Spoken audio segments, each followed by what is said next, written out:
Welcome once again, everyone. As all of you must have seen while registering for the program, that today's webinar is going to be about course versus college and how to choose.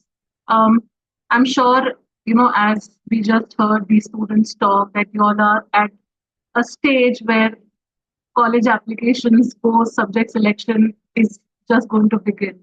And of course, for counselors, it's the season where you're going to definitely be getting a lot of queries from students as to how to go about to select the correct course, the correct college for their further studies.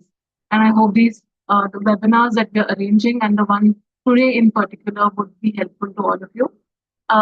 Joining us is Ms. Upasana, who is a college advisor, a psychologist, and an educator at DPS International Delhi. She specializes in guiding students through global college applications, helping them secure admissions to top institutes like MIT, Cambridge, and Science Bureau. She is a certified post-skills trainer with the British Council, UK. She is also a trained educator nationwide on innovative teaching strategies. Her leadership experience includes serving as an officiating principal and project leader. Uh, she's also a writer, researcher, and an advocate for underprivileged children. She excels in mental health counseling as well as teachers training. Thank you so much, ma'am, for joining us. Thank you once again to all the participants who've taken out time and joined us today. We would now like to start with the webinar, and I will be sharing the screen on behalf of Ms. Upasana. Thank you so much, Lalita, for introducing me. In fact, it's been 20 years in this profession, and I think over this time period, I have gained a lot of experiences. I mean, not just as a counselor, but as the different roles that you've just talked about. So I have seen this from different perspectives. I have spoken to kids and been in schools, not one, but different schools, and the kind of experiences I have gathered all these years, I hope that's going to help me discuss what we are here for, and will give you some insight into how children should be deciding on what to choose, whether to choose college over the course or whether to choose course over the college. Now, first of all, a very warm welcome to all of you, to the lovely children who really got me excited, because, if I am in this field for the last 20 years, it's only because of children and not adults. I mean, it's wonderful connecting with children all the time, and it is their energy that gives me energy to keep moving and keep learning and keep sharing as well. So a small smile on their face and a warm hello from them is, more than what I need in my day-to-day work life. So school minus adults is perfect for me. I would I would be any day happy to go to a school where there are only children and no adults around. But then, okay, we are the adults who are managing schools as well, so I have to deal with them too. But yes, this is something that we'll try and navigate together today. So children, it's not going to be just me talking about what is important, but I will try and understand how you also are thinking right now, because we are in grade 12 and there are other children also who must have joined over the this platform. So I know you people are already thinking and trying to understand what's going to happen next after 12th.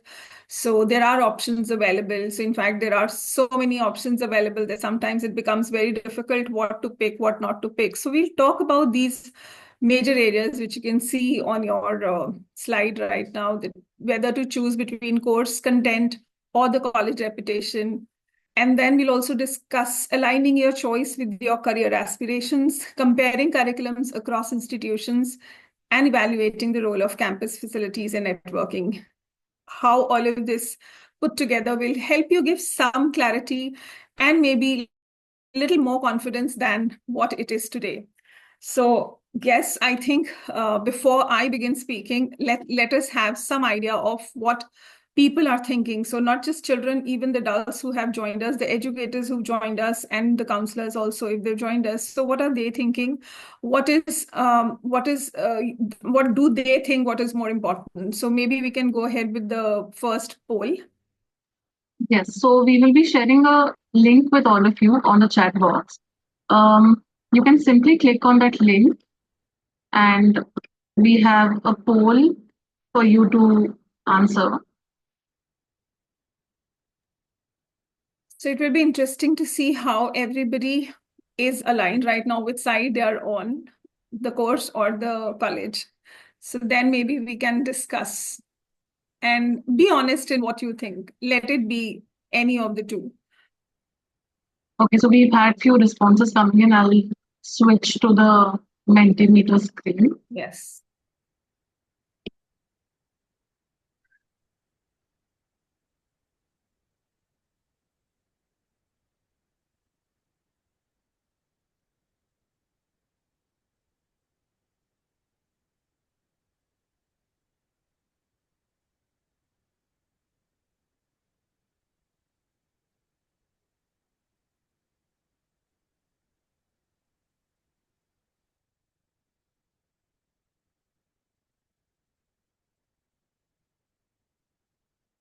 I hope my screen is visible.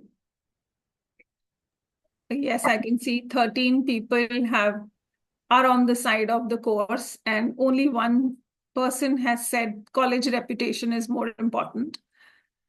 Okay. I think I was expecting this. But that's good if, audience live up to your expectations. It's really good. But we didn't have a third choice for them, but it's okay. Just wanted to see if they had to choose, what will they choose? Because they have to choose between this or that. Okay, so 1601.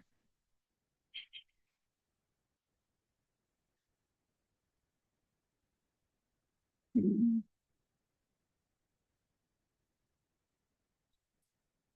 So I think we should have some more responses and then maybe we can move on. If I see the number of participants, so if we exclude 3 of us, so we'll have around 23 participants. So we should have more responses, maybe another 3 or 4. So I've reshared the link on the chat box if in case Somebody has joined missed. in later and weren't able to see this earlier.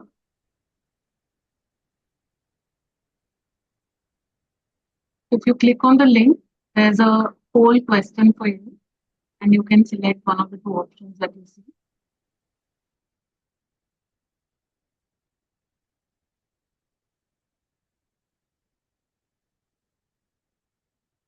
Okay, so we have 20 responses. Lalita, why don't you also respond to have you done it?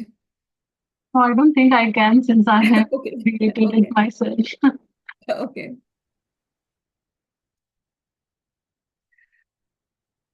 All right, so I think we can move ahead. So we've got a feel of what audiences are thinking right now. So be it the children or the educators, whosoever has voted there. So I can see that, they believe that if they have to choose, they would rather choose course over the college. All right, fair point. And this is something that I get to hear more often when I speak to my colleagues as well, that, we should be looking at course if we have to choose. So, well, we will be discussing this age-old dilemma. This is not something very new. And it is important that we discuss it because, what we choose can, to a great extent, decide our trajectory, our future career path. So it's important that we discuss. But I think today is the time we need to break this dichotomy. Why do we have to choose one or the other? Or how can we actually balance? So if we talk about course content, if we just look at what our audience has talked about, so it is important, definitely, what kind of course we are going to study when we are going to go to college. Because, see, if we talk about why it is crucial, so the curriculum, it will directly influence your skill sets and the knowledge that you gain in that college. So looking for details like what kind of electives that are there, the research opportunities in that course, and the kind of faculty expertise you have or that course provides in that particular college. So that's something that, that will be very, very important. But if you look at the other hand, on the other hand, if you look at the college reputation, so when we're talking about college reputation, a strong brand can open doors through alumni networks. The kind of industry recognition it has, and the global ranking, which give it lot of visibility. So here I will be talking about two cases of mine. I mean, two students of mine, not cases, but yes, it's a case study today that I've picked up. But there are two students of mine. The names I have changed though. This is case of Karan and Aisha. So starting with Aisha, there was this student who wanted to do history honors in Delhi University, and a very bright girl. And she was able to get lot of different honors courses which she was not interested in a lot of colleges in Delhi University. But then she was getting a BA pass course in St. Stephen's. The St. Stephen's, she was getting a BA pass, and history honors she was getting in a not so well known and not a very reputed college of Delhi University, though it was Delhi University. So it was a dilemma, a big one, whether to choose history honors, which she always wanted to do, in a college which was not of her choice, or should she go to a college which was of her choice, but the course was, something very generic like a BA pass course, and she just didn't know what to do. So finally, I'm talking about how she chose college over course. And she picked up St. Stephen's with a BA pass course, letting go of her dream of studying history honors in any other college, which she wouldn't have liked. So she actually chose college over course. So now I'm sure you will be interested in what was her journey. So when she went to the college, she felt that the course was not very challenging, not challenging enough for her, because I told you she was a bright girl, and she was somebody who topped her city in when she did her 12th boards as well. She's from a tier 2 city. And while her time in St. Stephen's, she used that time in St. Stephen's for doing lots and lots of internships, and did a lot of projects, whatever that came her way, because St. Stephen's gave her those opportunities.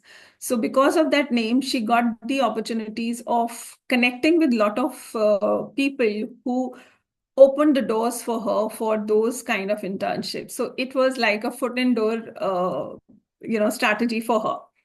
And during her stay, and because of those internships, she built up on her resume. And because of that resume, immediately after that generic 3-year Bachelor of Arts course, a generic one, she immediately got placed in one of the corporates. It's an Indian company, but a big conglomerate it is. And she got placed there immediately after 3 years and started working in Mumbai.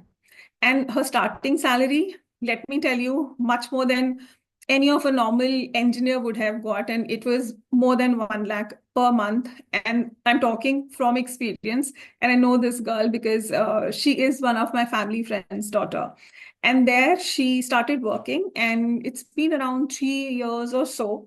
She has been doing really well, and she has achieved a lot in her job. And now she is taking a break and now preparing for an MBA, which she will be doing very soon outside India.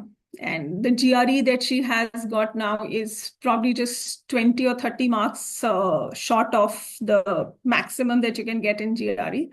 And that's how this journey of this girl becomes very inspiring for those people who said that one should choose course over college. Because when we talk about this or that, it's very limiting. So like everything else, life comes in shades of gray and not black and white.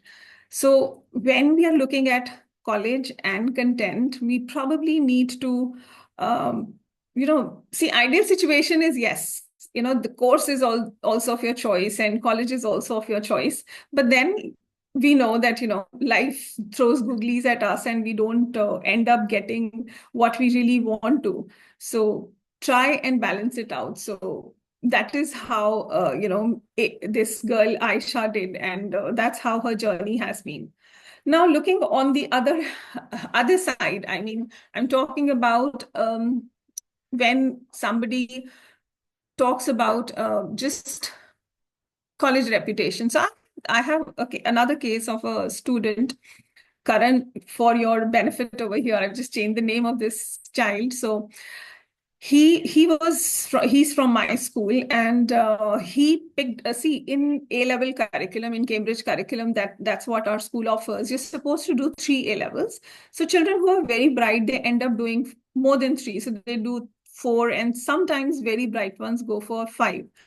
Now this child had big dreams about going either to an Oxbridge or to an Ivy League. So he did 6 A levels, thinking that he has to study either this or that. And if I talk about course, he was only thinking about the colleges and not much about what ultimately he's going to do.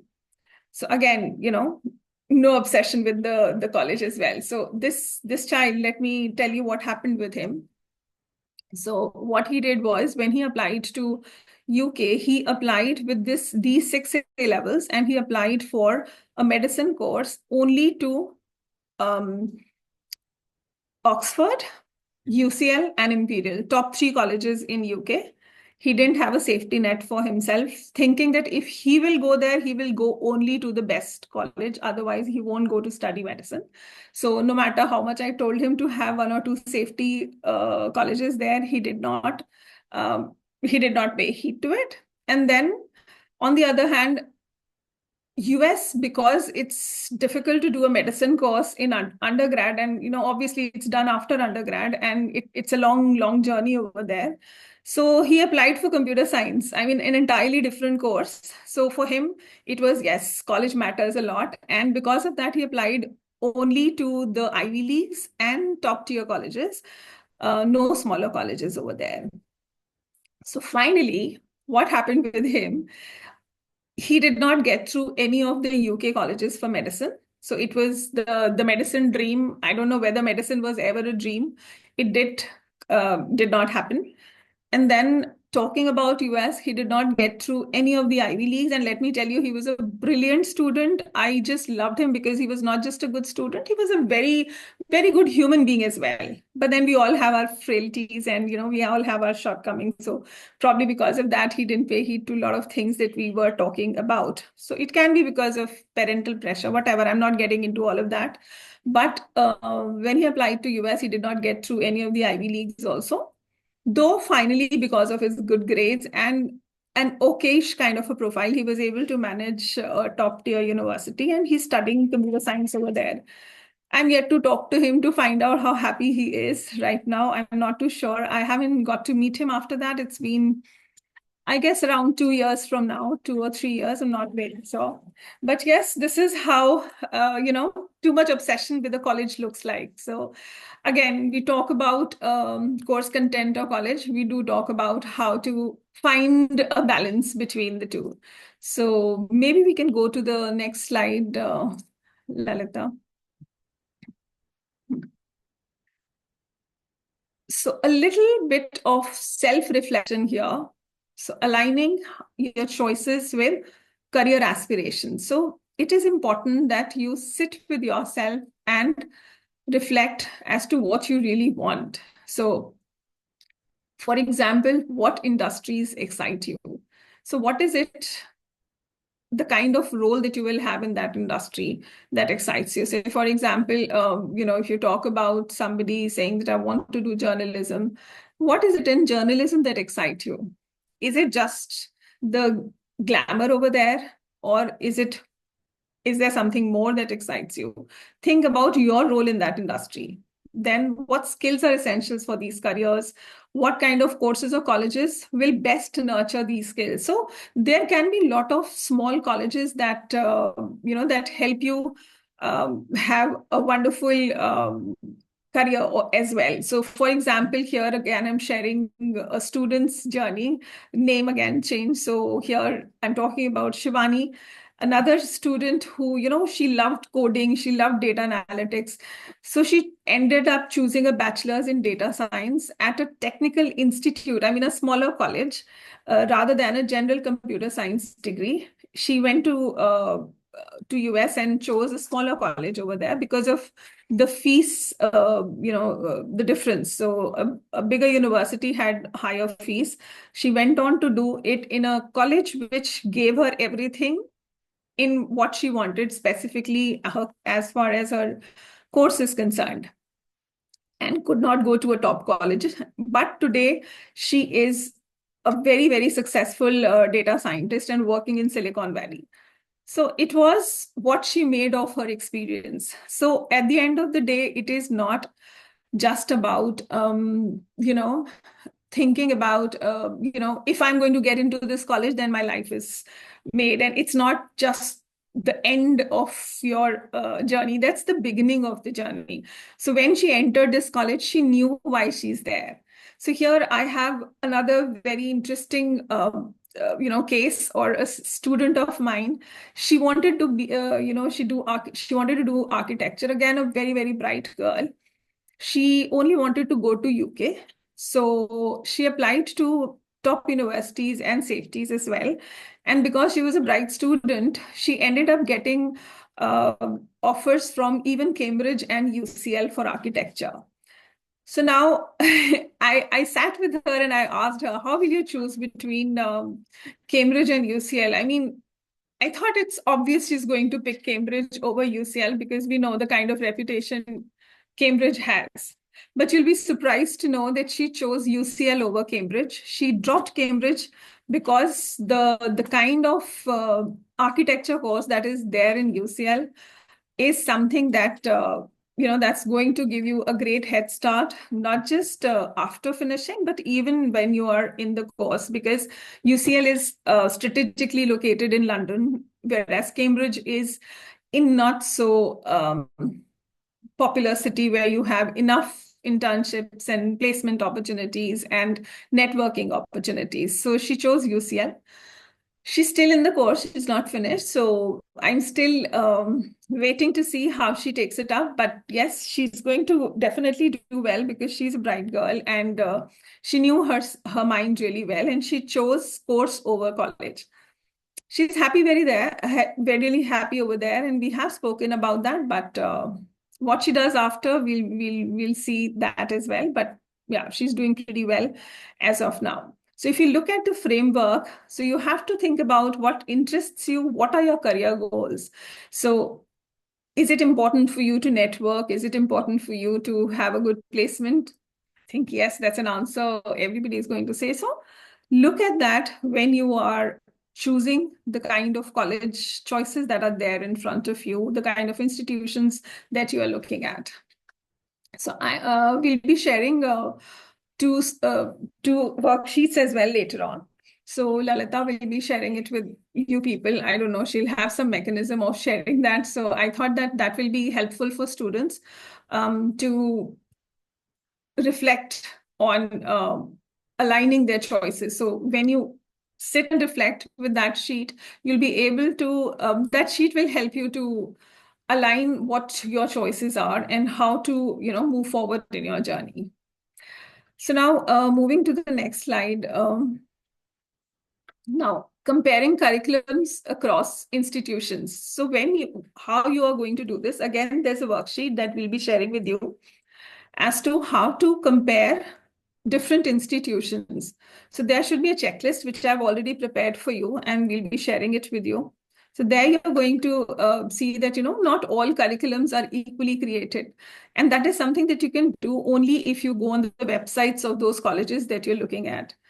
Indian colleges, I won't say all of them have all the syllabus and the curriculum enlisted on the websites, but mostly the private colleges have their curriculum enlisted there. So ensure that you go through the nitty-gritty of what kind of curriculum they have, the kind of opportunities they're going to give you. So it can be something like a summer abroad program or an exchange program, or maybe capstone projects that they might have. So try and know a little more about them so that it's easier for you to compare. See the kind of specializations they're offering.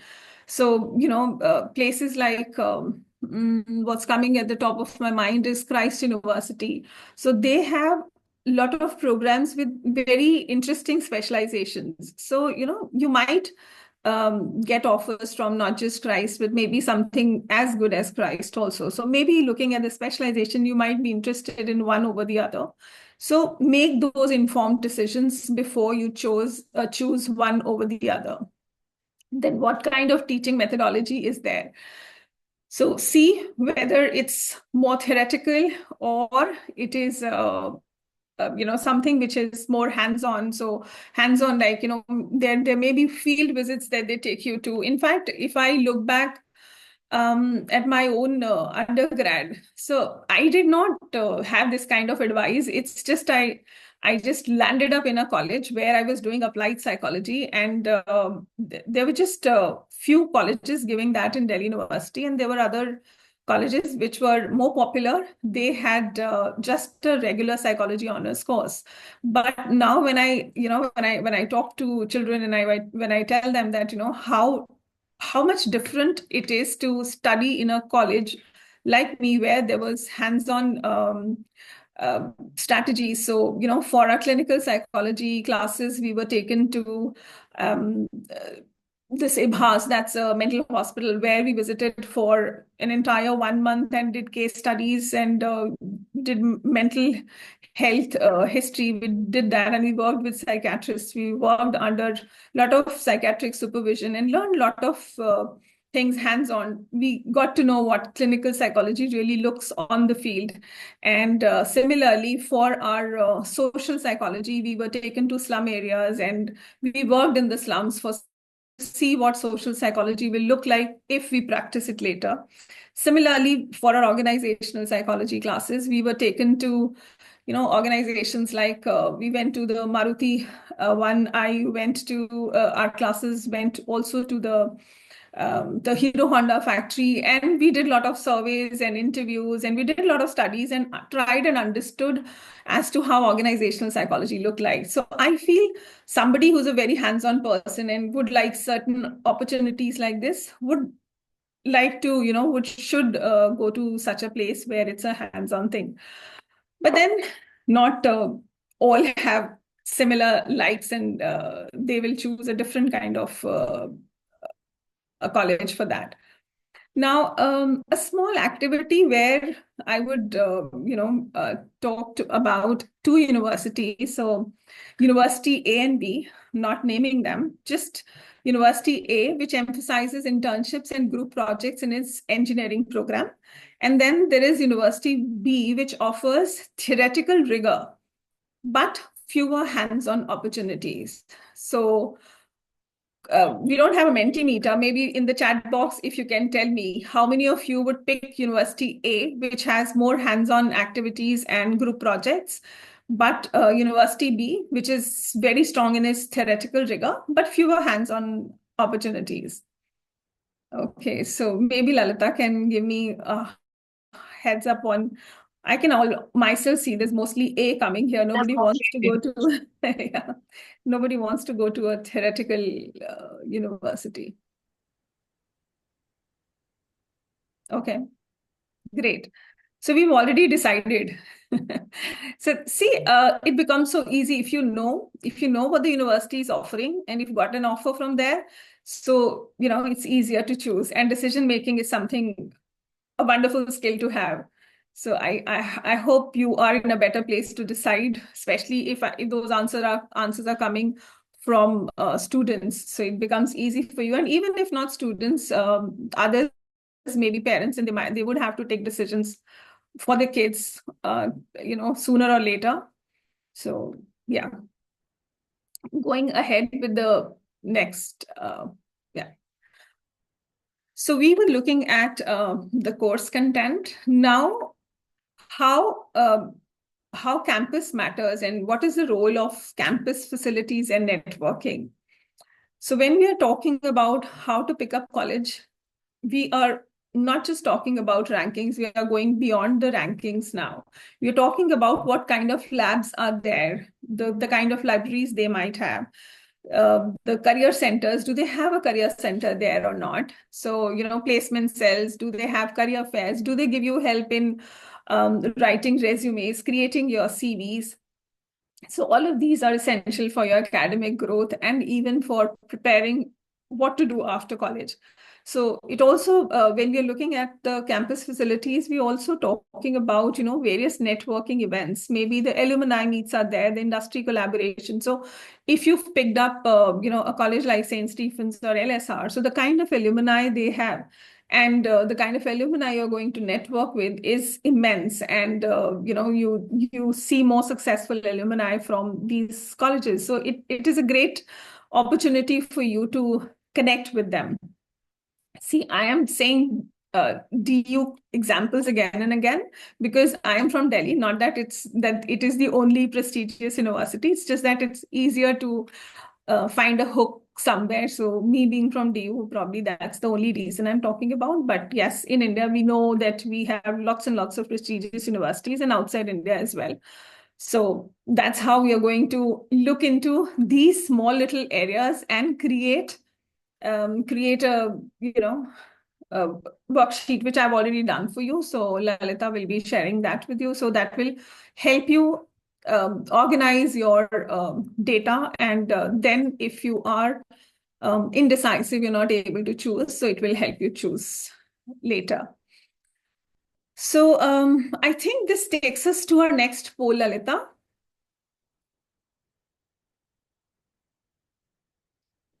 Okay.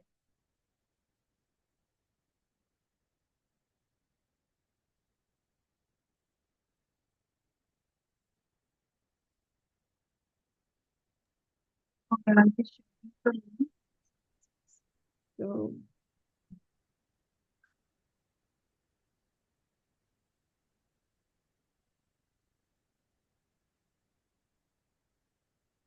it's not opening in Mentimeter. Okay, so the link has been posted on the chat box. Okay. So I would request all of you to kindly go to the link and answer what matters to you. What facility or resource do you value most in a college? So we've discussed a few of them. So I'll just, it's an open-ended one. So maybe you can just type in your responses over there so that we can see. Okay, placement. Excellent.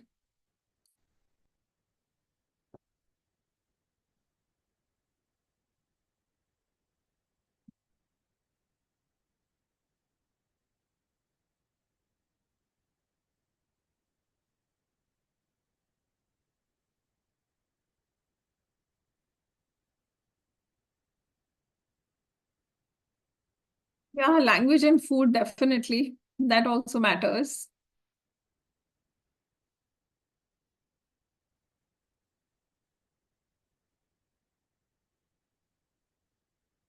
Extracurriculars. Good. We're having some very good answers here.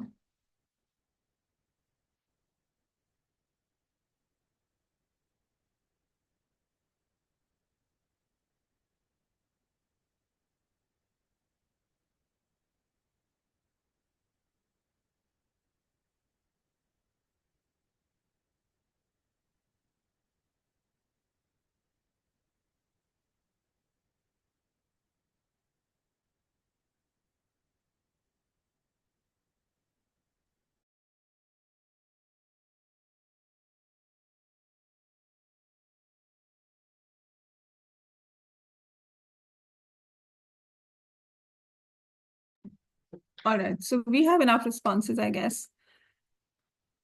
So thank you so much for sending in your replies and responses. I guess it's a nice resource that we can create. Lalita, I think you can, create a resource where we can have these inputs that, what really matters to people when they're looking at a college. So before we wrap up, there is something else that's coming in my mind, and that's, the case study of, or the cases of two of my students from my school, and they ended up in the same college. It's a college in Delhi NCR, and but very different journeys. So, it's an international school. So, when kids study here, so what happens is, because of being in an international curriculum and being with students who are more inclined to go to universities abroad, so there is some sort of a pressure on other kids as well, who might not be going for whatever reasons, not necessarily always finances, but there are other reasons that parents would not want them to go. So these two, they also wanted to go abroad and wanted to study, but their parents, for their own reasons, they wanted them to study here. And both of them ended up in the same course in the same college.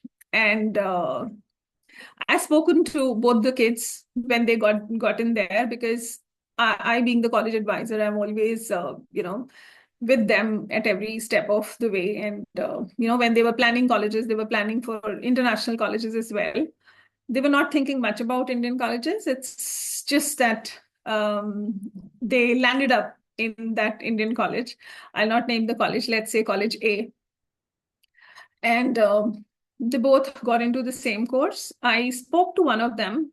So, student X, okay, let me say student X. So, when I spoke to him, he was so excited. He was so excited. And he said that, ma'am, it may not be my dream college, but I've got the course I always wanted to do. And I think I'm in a place where I can really outshine everyone, because I'm from DPS International. So I can, easily crack this course in college, and I'm going to outshine everyone. That's how he began his journey in that college A. And when I spoke to student Y, he was like, why? Why I have to go to this college? And, he said, ma'am, I don't know. I'm just going there because my parents want me to go there and I don't have a choice. And it's okay. It's a matter of 3-4 years. I'll manage. And I met one of them yesterday. No, day before. I met student Y day before yesterday. And as far as student X is concerned, who was very excited, I saw his LinkedIn post just 3-4 days back. And his LinkedIn post was about how he has topped his course in his college, and he was getting some scholar award in that college A, and very excited. And he's actually already started his postgrad in another university, in IP University now. So he's doing his master's there. He's just started his master's this year. And this student Y, whom I met 2 days back, this student, he hasn't completed his undergrad. His parents have brought him back home because he's not able to complete. He's got a 1 year back. And he was also a fairly good student who got an A star in his 12th. So it's not a student who was not good in studies. He got into alcoholism. He got into smoking 1 year back. And now most probably he will take another 1 year to finish his undergrad. And I don't see him, working very soon. And I think it will take some more time for him to get back on his feet. So again, trying to breaking this dichotomy of this or that, it is about balancing the two. It is about making the most of what you have and trying to get a sense of what will work for you. So for that, self-awareness is really important. So I have shared both the sheets, and thank you so much for being so engaged today. I think we'll take some questions also now, and just hoping that this session has clarified some doubts here and there, if not all, because I don't I don't think one session can, end all confusions. It is something that will come and go, and with a little bit more reflection and a little bit more maybe mentoring, hand holding with somebody might help you if you're stuck again. But if you try and follow what we just not discussed, I've been talking all the time. So what I have spoken about, so maybe you just think a little more about it in future, and I hope it will help you a little. So thank you once again, Lalita. Thank you for running the Mentimeter and everything. So now I think we should open the floor for questions. Yes. So Thank you so much, Upasana ma'am. I would request if we have any questions, we can put it on the chat box if you are unable to do so. I think from Himjyoti, the students may find it a little difficult to use the chat box option.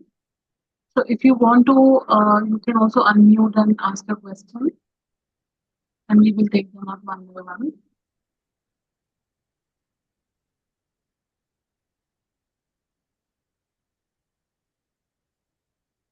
do we have any questions in the chat box? We can take those questions from the chat box, I guess. Uh, okay, so we have one question. I'll read it out for you. How do students select the course and what's best available in country and outside? And how long do we need to keep up with career counseling? Okay. So I think this is a question from Krishnan Subram. Yes. Okay. How do students select the course and what's best available in country and outside? How long do we keep up with career counselor? Okay. Okay. It's not one question. There are many in this one. Okay, let me just break it up. So how do students select the course? Okay. So number one, it starts with how the students select the subjects in school. Number one, that's the first question. So sometimes students work backwards. They think that they want to do this in future, and depending on that, and deciding that once they choose their subjects in school, so they already know what course they are doing, and their journey is little more structured. But sometimes students end up taking up subjects um, based on, I don't know, it's very difficult to say based on what, because sometimes it's based on their interests, sometimes it's based on their aptitude, and sometimes it's based on what parents want them to do. So whatever subjects they have taken, I think it's best to, like I said, self-awareness is important. They need to understand whatever subjects they're studying, what are their strength areas. So if somebody who's studying, say, commerce with maths, and maybe not as good in maths, but because he's been hearing about data science being this child says that I want to do data science, I'm not too sure he or she will be very successful in that field, because if maths is not your strength, then try and look for a course where maths is not required to that extent. Maybe a little bit of maths which you can handle, that's good enough. So maybe a management degree, maybe in marketing, maybe in HR, but not in finance then, but not in data analytics later. So choosing a course starts with knowing yourself better, one. Number two is knowing where are those courses available, what kind of colleges are there for them, then what is something that I can afford or my parents can afford. So that is important. So you need to have those conversations with your parents, so that you don't decide on something and the parent comes and tells you whatever you've been deciding is of no consequence because we can't afford this college. So have those conversations with your children and have those conversations with your parents, where what is my limit, and within that limit I should be looking in. So once all of these things are sorted, then you start looking up those colleges later as to which colleges have what kind of course content and curriculum and the kind of opportunities that you're going to get there. Create that kind of spreadsheet for yourself, then decide as per your priorities. So that's going to be helpful. So that's the best I can tell you in this short time. And okay, the last question you asked is how long do we keep up with career counselor? So that will depend on how much clarity you've got in one session, or you need more sessions to get that clarity.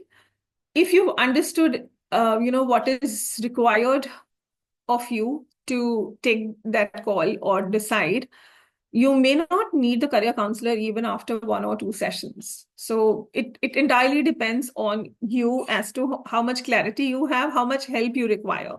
So if you need more help, there is no harm in taking expert opinion. And if that is for a little longer duration, so be it. So again, this is again a priority. You want to spend money on the career counselor, or you want to spend money on trial and error and changing courses and colleges again.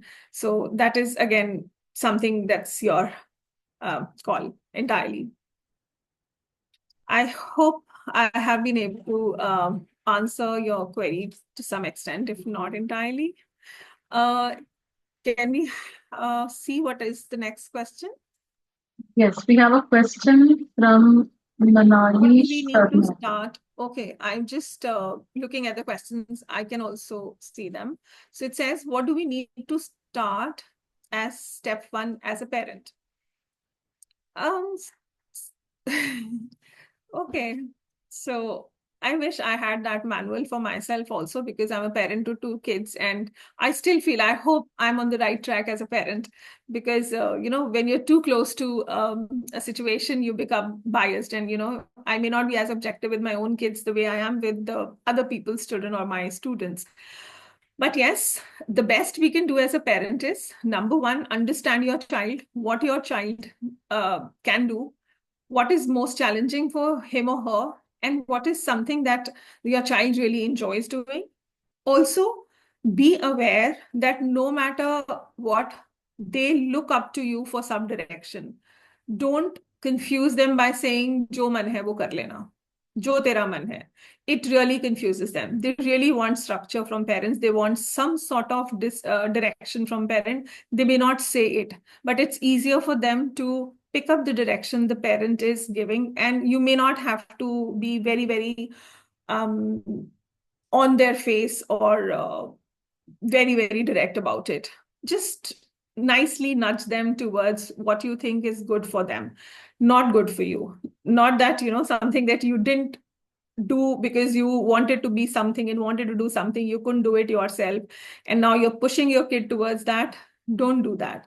See if you think that the child is capable and can do good in that field, just nudge him nicely, and slowly, for children it's important that they see that their parents are involved in their decision making, and their parents uh, know, for a fact that, this is something that will be good for their children. So give them your ideas as well. Don't push yourself too hard, but do give them some direction, because the most confused students I have met are the ones whose parents always say जो मन है वो कर लो.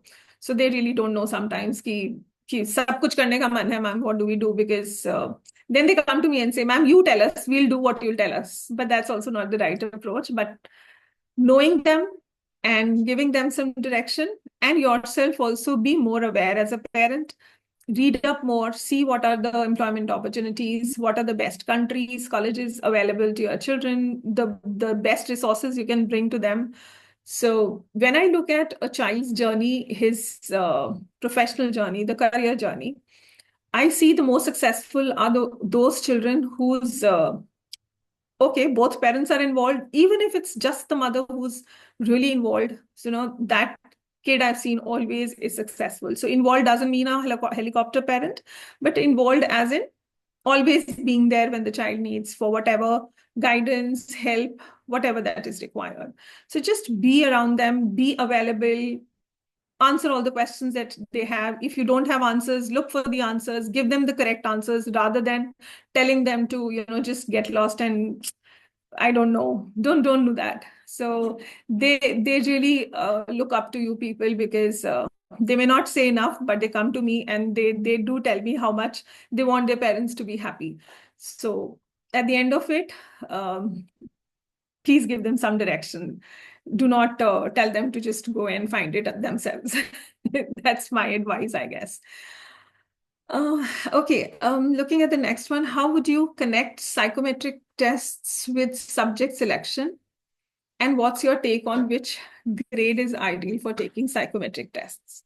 All right, that's a very, very interesting and a good question here, because that's again a question that is often asked, and that's a question that I ask myself also many times, because I have seen there have been times when a psychometric test says something and the child ends up doing something else, and pretty well also. So, as far as psychometric tests are concerned, take them with a pinch of salt. They are there to guide you, they are indicative, but they should not be decisive all the time. So, when I meet a student, psychometric test forms a little part of my counseling. It's not the entire thing that my advice will be based on. So, it will be a small part.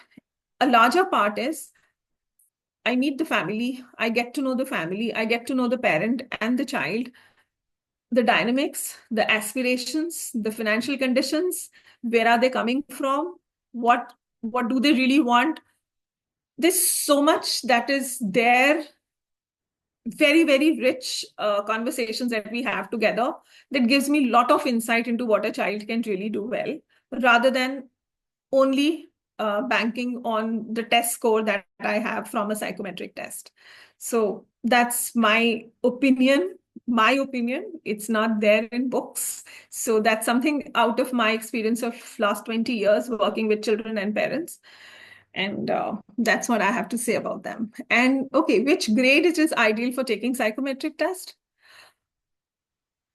I would say grade 10th is a good time, because then they are deciding on the subjects, though it can be done earlier on also, but still I feel 10th is a better time rather than doing in grade 8 or 9. I mean, there's no perfect age for it, but I guess 10th is pretty okay, because by then they do understand their strengths and weaknesses as far as the subjects are concerned, to some extent, compared to what they knew in grade 8 or 9. They're a little older, they're a little maturer. So that is a good time to take one psychometric test if they're not able to decide on subjects. But yeah, that's what I have to say on this. Where can we find the sheet, ma'am? Okay, so I think Lalita ma'am will be sharing it. So I don't know, maybe you'll be sending them through mails or something? Okay. Yes. Any other question? Does maths with commerce in 12th help in keeping more options and courses available? Oh, these are the questions I've been answering for the last 20 years. Same questions. Different children, same questions. No matter how much we change, no matter how much we talk about things, these questions keep coming up, and rightly so, because things are changing so much. Like I said, maths, if you keep in commerce, it is advisable, yes, because there are a lot of options available to students who have maths in commerce field. Having said that, there are a lot of other options available for those who are struggling in maths. So now, you have to choose whether you want to struggle in maths in 11th and 12th and not do well in other subjects, because your entire life is about getting better marks or getting better in maths, and you drop in all other subjects because of maths. Is that okay with you? Or you would rather take commerce without maths, excel in whatever subjects you've taken, and probably go to, a course which does not require that kind of maths and excel in that course. So decide what is your priority. All right. I let my kid drop maths this last year. She's in grade 12 now. So I'm just sharing my own personal thing also. So she's doing grade 11, and now she's in 12 and 11th. She took maths in the beginning but dropped. I think before going to the chat box, I can take a question from Anamika Kapoor there. She has a hand raised for quite some time. So maybe her question, and then we'll go to the chat box. Uh, Ma'am, my question basically, as you mentioned about certain universities, it's in context to the Indian universities only. What is your take on government versus private colleges as such? Because you see, like you gave an example of Christ. If I go for psychology, there are some very good combinations offered by private colleges, which we are not getting as such in government colleges, or if I compare DU, like some child who's getting a lower rung college in DU and some a better this thing in a private college. So how do you, Yeah, that's also a what's your very take on? very frequently asked question, because these are the kind of dilemmas that students face almost every year. So if I look at say specifically taking your example, and a psychology course in DU versus a psychology course say in Ashoka University, or maybe even OP Jindal University. So I would say, if possible, try and talk to some students who are already studying there or who have passed from these colleges or graduated from these colleges, so that you get an understanding of how their experiences were, if that's possible. So that's not possible all the time, but if it's possible, try and meet. And that's something that a lot of parents I've seen, they do. They do try and find out parents or students who are connected in some way or the other. So that gives you a small insight into what it is. So now, again, it will depend on what you really are looking for.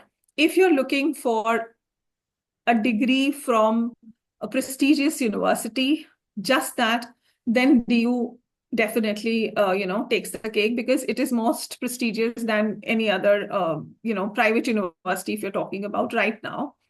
But if you're looking for a place like Ashoka, then that means you're looking for some curriculum which is more relevant today, a Yeah. curriculum which Yeah. is, sorry. Yeah, that's what I meant. If there's a curriculum which is more relevant, which is Yes, giving a exactly. multidisciplinary thing or Yes, something, some other course to pursue with that. So like what is I know. That's exactly where I'm coming. So now again, if you're looking at a course which is more relevant in today's time, they have a career cell that is very, very active, and that helps you in internships and placements. They have excellent partnerships outside India. So not just Ashoka, but other universities, maybe Kriya, maybe Flame and OP Jindal. These universities, they have excellent connections and networking. Now, here comes the financial aspect. So, if finance is a problem, that you might want to go to a central university. But if finance is not a problem, and you're okay with the kind of money these universities charge, go ahead and join these universities, because the curriculum is much evolved.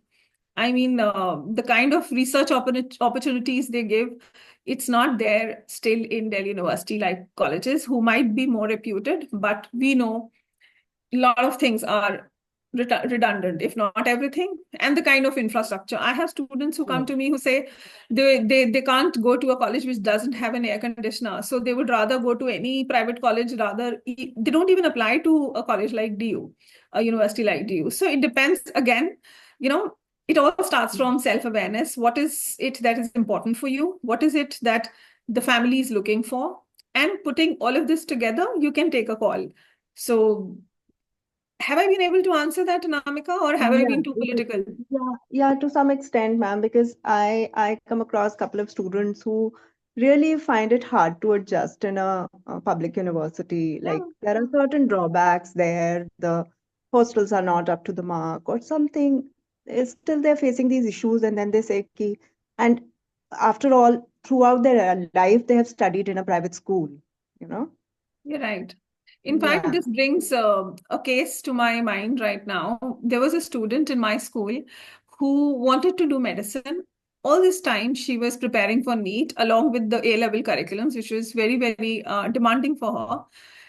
Then, even after that, she got through one of the colleges in Maharashtra. I think she got Savitribai Phule. That's one of the medicine college there in Pune. She went there with her mother for admissions and with bags and baggages. But she came back the next day after looking at the college and the kind of hostel it had. But she was also, she had also got offers from UK, which was a backup for her. So she finally went to UCL to study biotechnology or biomedicine, rather than, she changed her trajectory, her career completely. Now she's an entrepreneur, and Yeah. she is working on some foods and stuff, and she's starting her own, she has a startup now. So her entire journey changed. She's not a doctor. She didn't go to the college because she didn't want to live in that kind of a college and that kind of a hostel. So Namika, I think it's a great idea to sit and understand what really works for them, and that's the best way of guiding. So no psychometric test will tell us that. Yes. Thank you. Thank you so much. Thank you. Welcome. Okay. Do we have more time for more questions, Sure, I Lalita? think we just have two more questions, so we can answer them Okay. if time permits. Is sociology a good combination with psychology? Yes, it is. Definitely, it's a good combination with psychology. In fact, I teach psychology also. So every chapter I start with, the first thing I tell them is, where there are people, there is psychology. So now you tell me, where will you take out psychology? From which field will you take out psychology? You can't. So psychology is a great fit no matter what you study. You study science, take psychology, that will be helpful. I mean, human behavior is something that you're dealing with day in and day out. So yeah. Then, okay, next question is in cybersecurity, we need maths? Not necessarily. So there are colleges which have courses in cybersecurity. You don't need to be a maths person, but then one thing that I always tell all my students and parents also, and that is research. Grade 10 onwards, research a lot. If you are researching, by the time you reach 12th, you will be better informed and you will know what you're doing for yourself in life. And you'll always take a better decision. So the questions that you have posed, is sociology a good combination with psychology, or cybersecurity and maths and commerce? All of this, research a lot, go to university websites, see what are their requirements, see what are the courses available, and create a Google sheet for yourself. That spreadsheet will help you. So start that spreadsheet from grade 10 itself, and by the time you reach grade 12, you have a spreadsheet which is so rich, you can probably sell it to your juniors. And you can tell them that this is the kind of research you've done all across, and that what is required for what, and what are the colleges and courses available. So do that, because the way you will look for your own choices, no third person can do for you. Even a college counselor if I work with, say, 20 students or 50 students, can I do that kind of research for each one of them? No, I can't. And we should be very clear about this, that the kind of research a student does for himself or herself will be more beneficial, because he exactly knows what is he looking for or she's looking for. So for that, this also I would suggest, start your research and see what are the colleges available, what are the courses, and at what level they're available, whether they suit you or not. And you'll have probably better resource than I have with me. Shouldn't course be given priority than college in general, as course is something I wish to do in long run? Exactly, that's what my point was. So when you're sitting and deciding, you have to decide what is it that you really want. I just discussed some cases where, this girl who said, who prepared for NEET. Imagine the kind of hard work she did, that she cleared and got a college admission also. But probably the course was not that important for her. She ended up changing her career trajectory, and she went on to do biochemistry. She did biochemistry, and now she's an entrepreneur and creating some food stuff, and, starting to sell through her startup. So it all depends on what you really want, and probably having some sort of balance between the two. So I think, should we? There are, I think, The questions are a little, deviated from uh, the topic, but it's more about the courses in demand and on those lines. Do you want to take them up, ma'am? okay. If we have time, it's okay. Sure, maybe we can take up one more question, and okay. that should be good. Without maths, which course is in demand? So I'm not sure what does this mean, because I mean, either the person who's asking, who's Arsh Khedkar, he's asking without maths, which course. So probably he feels that most of the courses which are in demand have maths, or you're supposed to do maths for them. So probably that's the thing in his mind. But I mean, if you're talking about without maths, what all we can do is there's a world full of opportunities. I mean, I'm sitting here and talking to you. I dropped maths after 10th. And then we have, we have people who go into management fields, may not have necessarily taken up maths, and then you have hospitality industry which is doing so well. The event management people, they don't need to have maths, specialized maths. I would say, okay, we need maths in our lives every day, but specialized maths or a high level mathematics that we're talking about, probably we don't need that. And see, if you don't, if you think you don't have to give all your life to maths, and with little bit of hard work you're able to get good grades in maths, please go ahead, do not drop maths, continue till 12th. That's what my advice is, because with maths, even if it's not a prerequisite in a course, but the kind of skills it develops for you, the logical brain that it really works when you're solving those mathematical problems, that will really help you in whatever field you are going. But if it is a situation where it is too demanding, then there are many, many fields where you can go into.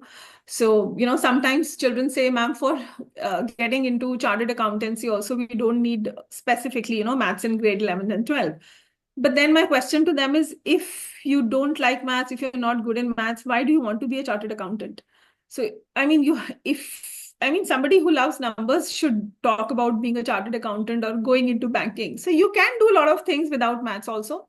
But then if you're talking about the best courses, best depends on what you make of the course. I mean, there are two doctors in front of me who is one is super successful and earning in lakhs of rupees. There's another one who's probably has a small little dingy sits in a dingy corner, and a small practice he's having. So both are doctors, but one is successful, one is not. So what you make out of it is really very, very different.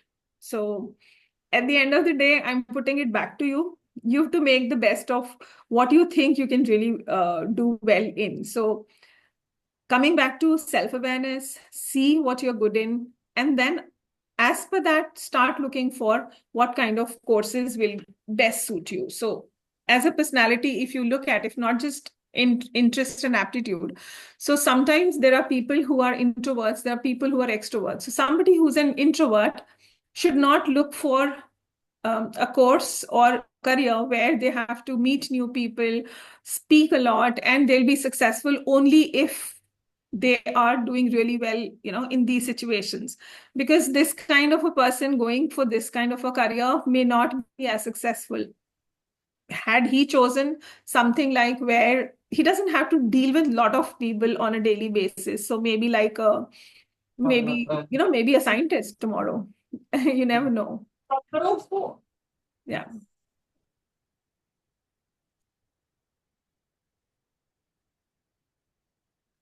So I think we have taken enough questions, and Yes. Thank you. Thank you so much, everyone, for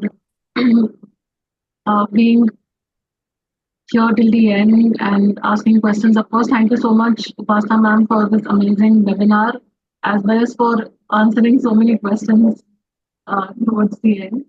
I hope all of you found this webinar informative. Um, and if in case, I did see that a few of you all joined later. So the session is recorded, and this will be up on iDreamCareer's YouTube channel by next week for you to refer to at any. Thank you so much once again, everyone, for joining us. And thank you so much for inviting me. And I just hope whatever little bit my contribution has been today helps you to some extent later or today, whenever you are in a dilemma. Yeah. Thank you so much. Thank you, everyone. Have a great weekend. Thank you, ma'am. Thank you, ma'am. Thank you. Thank you. Bye. Thanks a lot, ma'am. Thanks a lot. Thank you. Ma'am.